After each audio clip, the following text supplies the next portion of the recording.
Isdang pangat.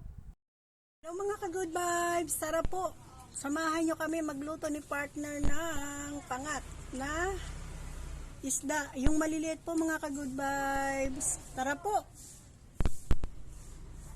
Ito lang po ang sangkap ng pangat.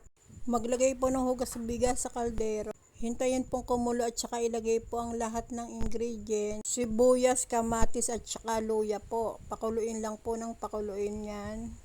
Lagyan po ng paminta. Sapat lang po mga ka-good vibes. Yan po. Hintayin nyo lang po kumulo ng kumulong mabuti. Saka po ilagay ang isda.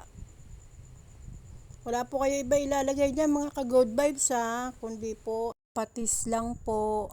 Paminta. Takpan mo po ka-good vibes.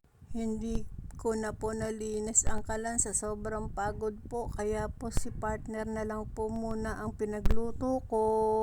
Give and take lang kami mga ka-good vibes para po masaya po ang pagsasama.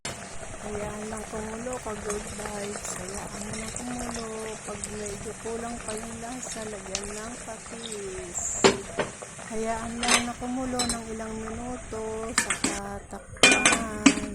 Walang bukas-bukas. Diretso nakahain na. God bless ka-good vibes.